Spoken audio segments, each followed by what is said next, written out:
Hi అండి అందరికీ welcome to Ammu kitchen world. అందరు ఎలా ఉన్నారండి? నేనైతే చాలా బాగున్నానండి. మీరందరూ కూడా ఆరోగ్యంగా ఆనందంగా ఉండాలని ఆ భగవంతుని నేను మనస్ఫూర్తిగా కోరుకుంటున్నానండి.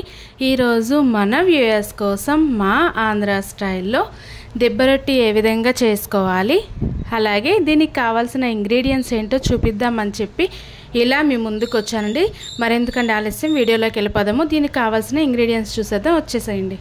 6 లేదా 7 గంటల పాటు నానబెట్టుకొని పక్కన పెట్టుకోవాలండి మినపగుళ్ళను.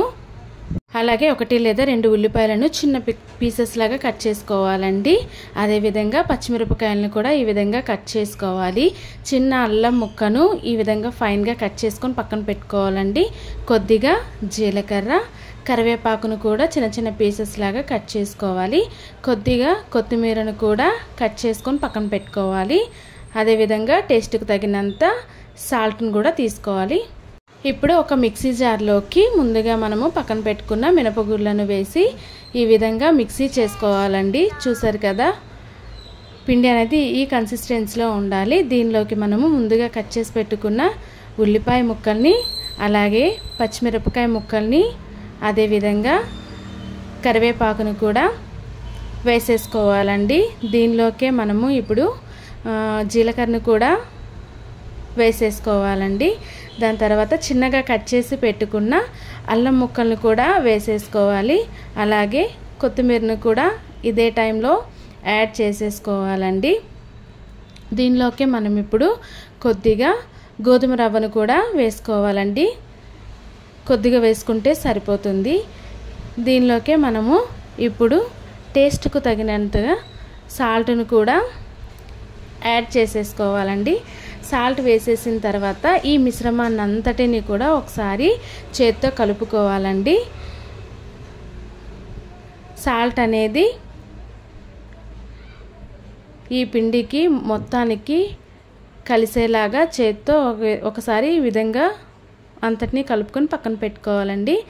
చూసారు కదా, ఫైనల్లీ బ్యాటర్ అనేది ఈ విధంగా ఉండాలండి. ఇప్పుడు స్టవ్ ఆన్ చేసుకొని పాన్ హీట్ అయిన తర్వాత కొద్దిగా ఆయిల్ వేసుకోవాలండి. ఈ ఆయిల్ అనేది కొద్దిగా హీట్ అయిన తర్వాత మనము ముందుగానే తయారు చేసి పక్కన పెట్టుకున్న పిండిని ఈ విధంగా దీనిలోకి వేసుకోవాలండి. ఇలా వేసేసుకున్న తర్వాత చేత్తో మనకు ఎంత పడుతుందో ప్యాన్లోకి చూసుకొని చేత్తో ఈ విధంగా మిశ్రమాన్ని అంతటిని కూడా ప్యాన్ మొత్తము స్ప్రెడ్ అయ్యేలాగా చేత్తో ఒకసారి ఈ విధంగా మనము